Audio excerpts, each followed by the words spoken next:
A new update to Minecraft is here, and it added a fierce creature to the game. This is hardcore Minecraft, and I plan to survive 100 days as a goat? Make sure to watch to the end to see what famous YouTuber joins my world. Also, consider liking and subscribing if you haven't already. My 3 goals: number 1, get an axolotl companion to accompany me on my adventures. Number 2, build a base out of the new 1.17 blocks. And number 3, defeat the Ender Dragon with only 5 hearts that you get as a goat. Now, here's an unlikely story of world domination. On day 1, I loaded in a new amplified world since the new cliffs aren't in the game yet. This made me feel much more at home as a goat. And like every start of a new world, I quickly gathered some wood, got myself some stone, a little bit of coal, and got to see the new iron and copper ore. I quickly made myself a shield, a few tools, and some shiny new boots. To make this challenge all that more difficult, I decided I only wanted to eat wheat because that's all that goats can eat. I really don't know why I do these things to myself. Anyway, once I had some good starting gear, I went out and searched for a village because that's the fastest way I know to get wheat. And by the night of day 1, I needed food. I tried to kill some skeletons to get bone meal, and I realized it's been a while since I made a video where hostile mobs outright attack you without attacking them first. I would have to be extra careful if I wanted to survive for 100 days. They knocked me down to 1.5 hearts, but luckily I managed to defeat them. And after getting a few seeds, I used the bone meal to quickly grow myself some wheat that I could craft into bread. As my health began to regenerate, I knew that I was going to struggle until I found a village. For the next couple days, I kept up with that strategy until I eventually did find a village. I had only eaten a couple pieces of bread, and I was already too fat to fit through the doorways. So for every house I wanted to go inside of, I had to cut down the doors. The village seemed a bit empty, but when I finally found villagers, I decided to ram into them to test out my new goat skills. I took all of their wheat and looted their houses while I was at it. I also took a bed so I wouldn't have to kill any of my cousins. On day 4, I began looking for the perfect place to settle down, but traversing an amplified world is a lot harder than it initially seemed, but sometimes it can be a lot more fun. That night, I found a cave, and you really need to be a quick thinker to survive when you don't have a lot of hearts. Once I deemed the cave safe, I took some time to gather some coal and iron until I had enough to make myself some pants. I spent the next few days searching for the perfect mountain to build my base upon. I also noticed that amplified worlds will sometimes generate a little wonky. I came across this pillager outpost, and when you don't have a lot of hearts, ranged mobs are pretty scary. Luckily, I was able to bridge over to the top floor and took all of their loot. Unfortunately, I got a little too nervous trying to parkour back over to safety, and when I fell, all the pillagers started to chase me. They followed me for quite a while, but I was able to escape mostly unharmed. Like I said before, there was some wonky generation. Random cliffsides were very steep, and I found some drowned ruins completely out of water, which did make it pretty easy to loot. And in one of the chests, there was a treasure map, which led me to a nearby island where I found a lot of nice little goodies. And if you looked closely on the map, you could see the outline of another village. While I was trying to innocently steal all of this village's wheat, these skeletons got the jump on me, so I had to run to the nearest house for safety. They got really close to killing me, so I just slept through the night, in hopes that they would get burned up by the sun. The next day, I stocked up on some more food, and I can tell now why I can't fit through doors. I was willing to parkour over this gap just to get 2 bales of hay, and after collecting all that hay, I was well on my way. Day 8, I found the perfect place for my base. It was a nice tall mountain that stretched above the clouds, and it was split somewhat evenly between 2 biomes. After the arduous climb to the top, I was greeted by an arrow to the face by this armored skeleton. After I knocked him off the cliff like any true goat would, 2 more skeletons attacked me while I was trying to light up the area. I quickly dug my way down to safety and waited through the night because so many mobs had spawned around me. I couldn't sleep, so I just sat there and waited through the night, having to listen to this spider the entire time. Let me know down in the comments if something like this ever happened to you. I began day 9 clearing the area of trees during the daytime. I lit up the surrounding area and threw all my extra belongings into a chest. Then at night, I began my first true mining session, and I ran into deep slate for the very first time. This is a new 1.17 block that I plan to use a lot of in my build, so I made sure to collect a lot of it. I spent days 10 through 12 strip mining for diamonds, and the ores look so different now. I first noticed that the redstone looked a lot different, and apparently there are deep slate versions of the ores. It seemed to take twice as long for them to break. Okay, check out the difference between these 2 gold ores. After a good full 3 days of mining, I had 15 diamonds plus a diamond pickaxe. Day 13, I climbed back up my mountain, which I don't really understand why goats live so high up. It takes forever to climb. I also forgot that building between 2 biomes, it would snow on one half of my build and rain on the other, but I think it adds some character to it. I took some time that day to plot out where my main build would be, upgraded my chestplate and helmet to diamond, and then went to collect some spruce wood. Okay, now check this out. My base is all the way up there, and see that way down in the valley? Yeah, that's a cloud. We are really high up. up. And since this is such a dense forest, not so many mobs bothered me that night when I was collecting wood. Day 14, I replaced most of the trees around my base with spruce saplings and built this cool rickety bridge to the other mountain where I wanted to build some farms. And it looks like I finished just in time. I spent day 16 clearing the other mountain of trees so I could have some room to have a nice big wheat farm. And at night, I surrounded the perimeter with fences so I wouldn't fall off while I was farming. I woke up bright and early on day 17 to plant all the wheat seeds that I had, and then I went in search for a cave to complete my very first goal. The two main things that I wanted to find in this cave system were diamonds and my very own axolotl. When I turned the corner, there were 3 skeletons and a spider. I've fought a lot of other mobs up to this point, but I've been showing skeletons a lot because I can't run from them like I normally would. If they get just a few good shots on me, my life would be over. Anyway, a good tip to surviving encounters like these, when you don't have a lot of hearts, is to make your enemies fight each other. Then by the end of it, I only needed to fight 1 skeleton. And after grabbing some more coal for torches, I plunged further into the cave. I think the cave systems were a lot more vast because everything was amplified. See, I did have to fight some other mobs. And right after that fight, I saw the beautiful light blue glisten of diamonds. I carefully checked my surroundings, and as I began to swim over to my newfound treasure, a creeper came out of nowhere and blew up in my face. Luckily in the water. And then an arrow flew by my head from above. This skeleton jumped me and I started to panic until this bat took an arrow for me. Talk about good timing. Then I went in for the kill and knocked the skeleton into lava. All that trouble for 4 diamonds. I kept exploring this ravine and found some new blocks. I wanted to see what this new white block was because it looked a little different from diorite, and that's when I found an amethyst geode. And you'll never guess what mob spawned inside. A skeleton. After clearing the place of mobs and lighting it up, I collected some amethyst, which by the way, I love the sound when you break it. All these additions make Minecraft seem much more magical. After leaving there, I found 4 more diamonds, and then I just had to grab this copper and this glow lichen. Then I smelted the copper and made myself a spyglass. Soon after that, I came across an underwater ravine. This is definitely one of the easiest places to find axolotl. I killed my first ever glow squid and was so excited when I saw some axolotl zooming by me. I made sure to catch the original style pink one, completing my very first goal. This was definitely a great addition to the game. On day 20, I crafted up some diamond pants, but was 1 diamond short from getting boots. Since I needed that and I wanted to get some diamond tools, plus an enchanting table, I spent some more time strip mining, and I also made sure to collect some other resources too, and I'm so glad that I did, or else I wouldn't have found these last few diamonds. Then with 18 more diamonds in hand, I headed back up to the surface. Now it was time to actually be able to test out the spyglass. It zooms in so far. With the 18 diamonds I collected, plus the other 3 I already had, I had plenty of diamonds to make myself some boots and a bunch of tools. And then I practiced MLG water bucketing down the side of the mountain. I was in search for cows and sugarcane so I could eventually make myself a full enchanting table setup. I got pretty lucky and I found cows and sugarcane down there. I was definitely a little too brave when it came to jumping off cliffs into water. I lured the cows back to the bottom of my mountain, but it was getting a little too dark and I didn't want to try to fight off mobs while leading them up the mountain, so I left them there for the night. On day 25, I lured the cows slowly but surely up the mountain and stupidly tried to get them to cross this bridge. They almost pushed each other off of it so many times, and that would have been so much work wasted, but we managed to make it all to the other side safely. And that's where I trapped them and quickly bred them just in case one of them randomly dies. After getting another bucket of water, I made an infinite water source and planted the sugarcane that I found on my cow adventure. Now I had everything that I needed to get the resources to build a full enchanting table setup. Day 26, I set up this simple cow farm and lured all the cows into their new home. Then I closed off the cows so the babies couldn't escape,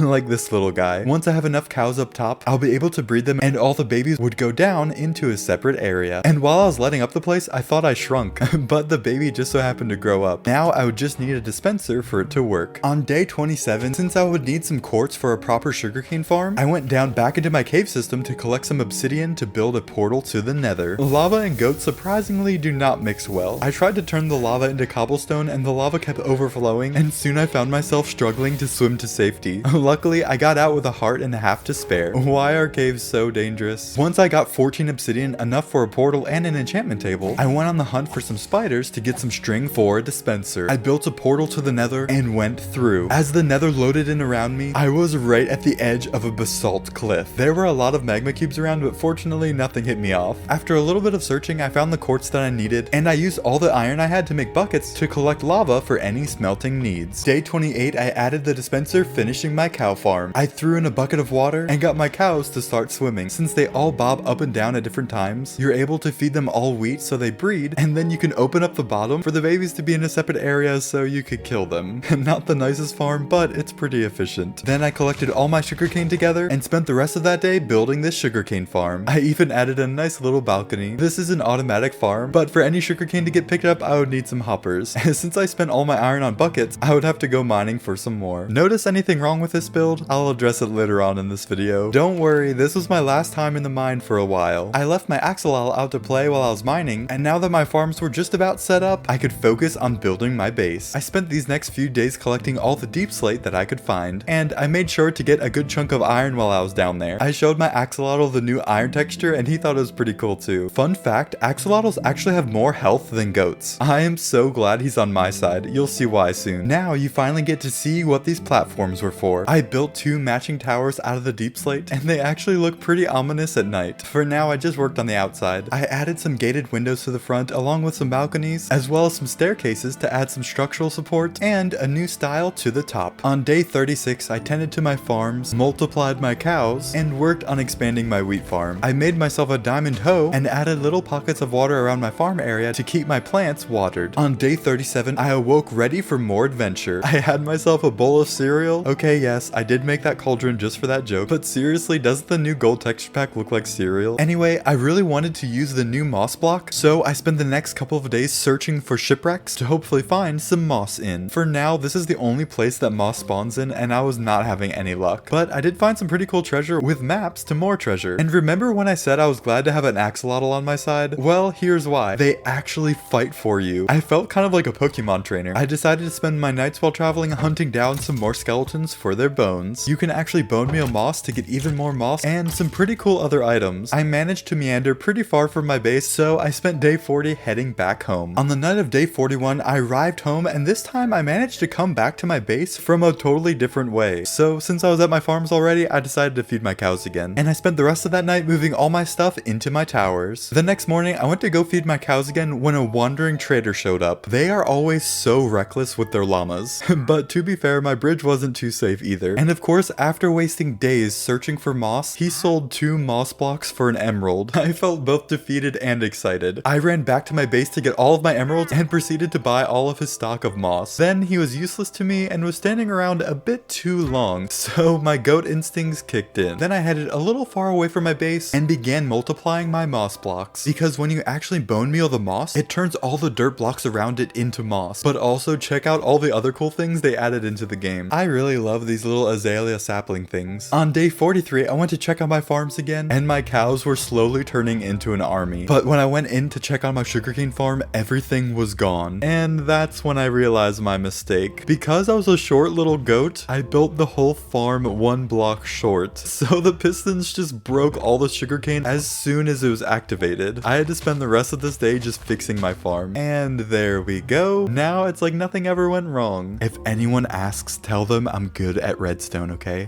Day 44, I noticed my backyard was looking a little bland, so I took some time to add a pathway from my towers to the portal and the bridge I built using cobbled deep slate. I also used the new glow lichen vines on a moss block to make a cool looking bush, and then used the moss to cover up all my torch spam. Also, another really cool feature to this update, you can use the moss to craft mossy cobblestone now, which seems pretty straightforward, but that means that you don't have to mess with vines anymore. I also made this nice little pond for my axolotl to chill in whenever I'm at my base. They are so adorable. And lastly, I put some string over the flowering azaleas so they would stay little bushes. As the sun began to rise on day 45, I felt like my pond actually needed one more little thing. I put some of those copper rods in the water because it reminded me of the cattail plants that you see in the water in real life. Then I went to go collect a little bit more deep slate just to make sure I wouldn't run out while working on my build. Day 46, I had to make myself a new pickaxe for this next project. I put my axolotl back in its pond, then I began to carve out a huge area under my towers to turn into an epic basement. I really enjoyed doing that. After several days of excavating, I had a very long staircase leading down into this huge room. I started to think that this could be a really cool secret lair, which would go pretty well with my ominous towers. I also carved out a nice little place to have a balcony coming out of the side of the mountain, and it had a nice little waterfall below just in case I ever fall off. Then I got to work filling in my lair with deep slate bricks. I spent my last 3 diamonds to make another diamond pickaxe, and checked on this little guy to see if he was okay. okay. He really seemed to be enjoying his new home. After a lot more grinding, I had a nice stairwell that led into my new base of operations. I really love the lighting on these walls. I feel like my base is slowly becoming more and more evil. I also expanded my balcony a little. On day 54, I delved back into the nether to retrieve some shroom lights to light up the middle of my basement. Now that I had everything that I needed, I spent the next 2 days designing these epic pillars. I really love the idea of having statues to hold up my ceiling. I was really starting to feel like an evil villain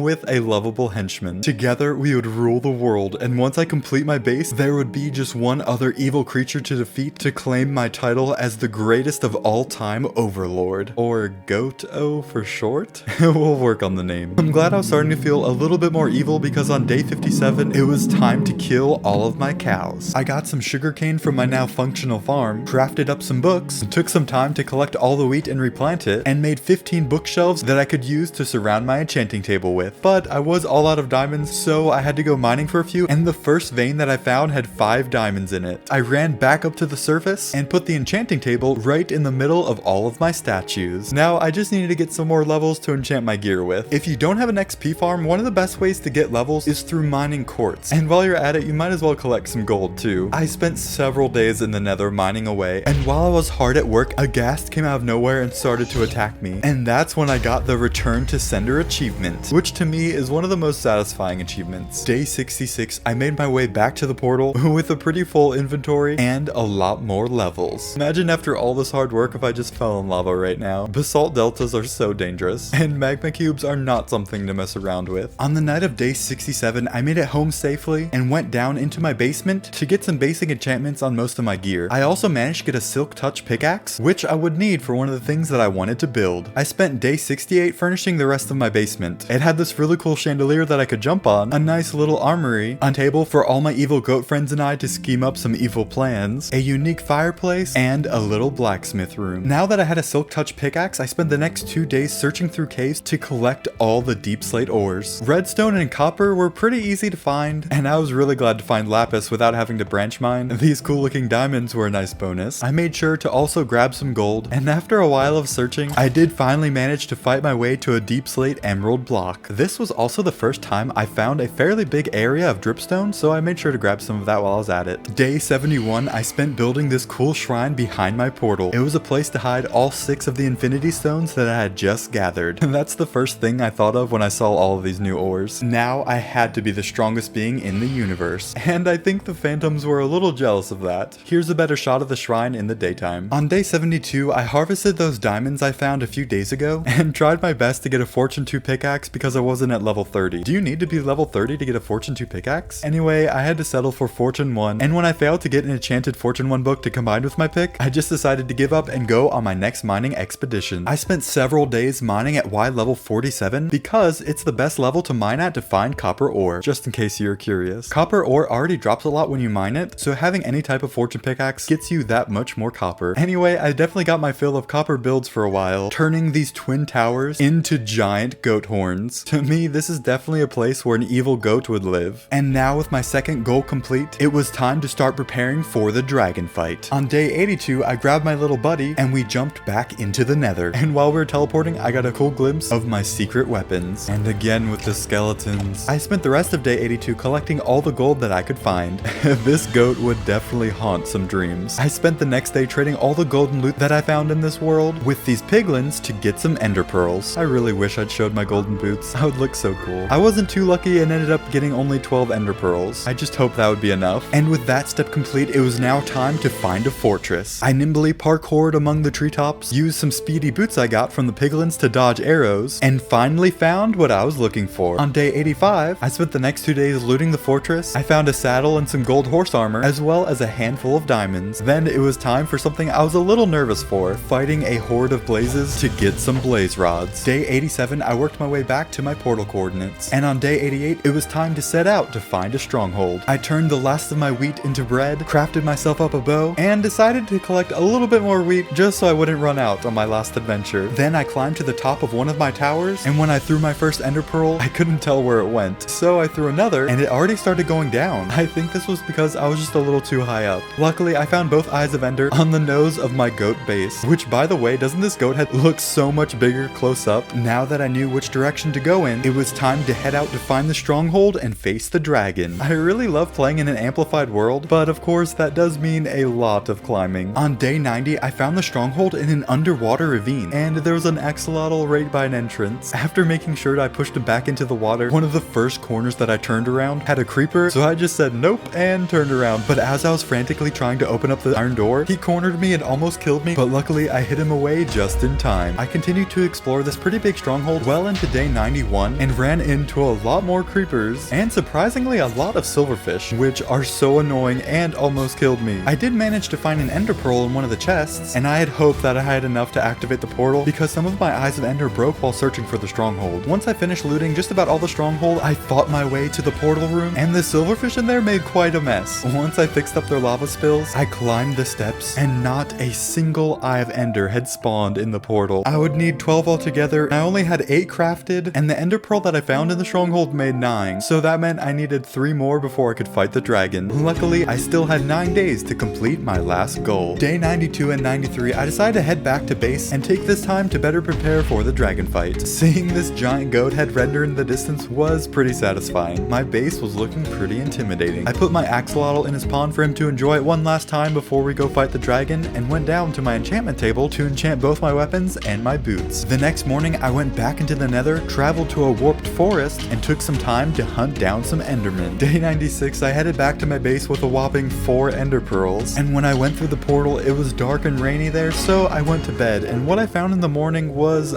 odd, to say the least. Yo, you will not believe what just happened. It was raining earlier, and I was just like chilling in this pond you made me, and this pond is pretty nice, I'm not gonna lie. Like, you did a pretty good job. Anyways, when all of a sudden I saw a big flash of light, and then I heard like a boom, and now here I am. It was pretty crazy, bro. Apparently, my axolotl's name is Cookie, and after he explained to me what happened, I decided to get him some gear, and I figured he could help me take on the dragon. He didn't really want some of my bread, so I cooked him all the steak that I got from my cow farm. Then we headed over to my wheat farm to collect some wheat and replenish my bread supply. Day 98 and 99, Cookie and I traveled back to the stronghold. We fought our way to the portal, and it was very convenient that he still liked being carried around in a bucket. We finished out day 99, putting in the last eye of enders into the portal. Let's go. Day 100, we jumped excitingly through the portal, and while Cookie was bridging over to the main island, I was on the lookout for the ender dragon. Just a single shot of her poisonous breath nearly killed us. We were a pretty unlikely duo, which made it even funnier when we destroyed all of the towers. Being as short as we were, it was a little harder to avoid looking at the endermen, but luckily we both did have water buckets, so we were able to pretty easily fend them off. We kept at it, avoiding any dragon's breath, until I got an opening to go in for the final hit. But the victory was short-lived when some endermen almost killed us. We gathered up all the XP, and I gave the ender egg to Cookie as a little snack. With full stomachs and plenty of XP, we jumped through the portal. And that's how I survived 100 days in hardcore Minecraft as a goat. Special thanks to a cookie god for being in my video, to Luke the Notable for starting the 100 days trend, to all my patrons for your continued support, and of course you for watching. If you enjoyed the video, don't forget to like and subscribe, and follow me on all my other social media because I'm active on them every week. Links are in the description, and thanks again for watching. Monkey, monkey, monkey, monkey.